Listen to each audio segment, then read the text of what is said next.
কখনো ভেবেছ মজার একটা দিন হঠাৎ করেই তোমার জীবনের সবচেয়ে সাহসী মুহূর্তে পরিণত হতে পারে?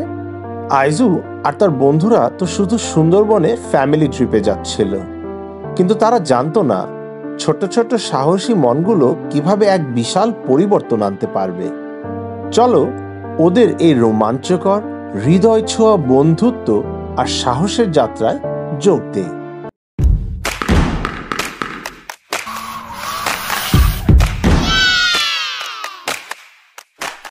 উজ্জ্বল রোদেলা দুপুর। আইজু আর তার বন্ধুরা জঙ্গলের ধারে এক সবুজ মাঠে খেলছে। শুনলে, মনে হলো কেউ যেন কিছু সাহায্য চাচ্ছে। সুন্দরবনের ভেতর থেকে? ওই জঙ্গল তো বিশাল আর রহস্যময়, সেখানে কেউ একা যায় না। যদি কেউ সত্যিই বিপদে পড়ে, আমরা কিভাবে চুপচাপ থাকি? চলো বন্ধুরা, দেখে আসি। বন্ধুরা সাহস করে ঢুকে পড়ে ঘন জঙ্গলের ভেতর। চারপাশে গাছপালা ঘন হতে থাকে, অচেনা আওয়াজে চারদিক ভরে ওঠে। পাতার ফাঁকে হাওয়ার সাথে সাথে যেন কেউ ফিস ফিস করছে, আর ছায়াগুলো নাচছে মাটির ওপর। সবাই শুনো, যদি এখানে কোনো দানব থাকে, না হয় একটা কাঁঠাল দানব। ভাবতে পারো, এক বিশাল কাঁঠাল আমাদের তাড়া করছে। দানব নেই, তবে বিশাল সাপ আর বুনো পশু তো থাকতে পারে। দাঁতের মাপ তোমার হাতের সমান। সামি, তুমি মোটেও সাহস বাড়াচ্ছ না। ভয় পাবার কিছু নেই, আমরা একসাথে আছি, আমরা পারবো। সাহস রাখো। একটা মৃদু দুঃখী শব্দ শোনা যায়, ছোট্ট একটা কাপা গর্জন।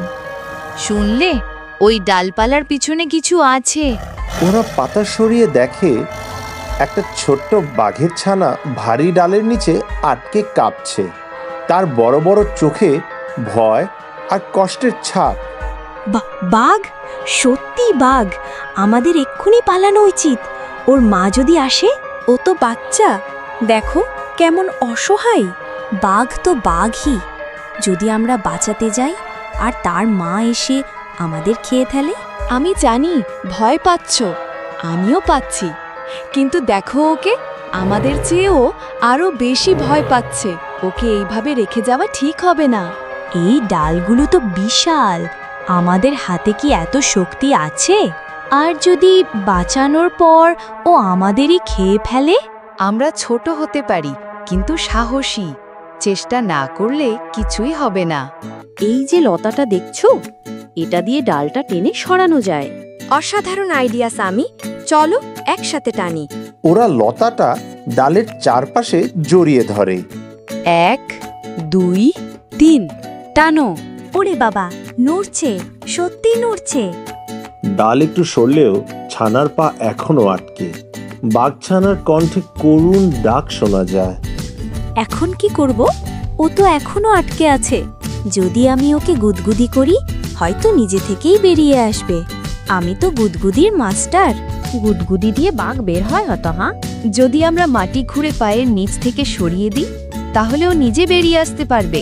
ওরা সবাই হাতে মাটি খুঁড়তে শুরু করে। মাটি উড়ে চারিদিকে। তমা খুঁড়তে খুঁড়তে হঠাৎ সামির মুখে মাটি ছুঁড়ে ফেললো। ইস, তোমা, এ কি করলে?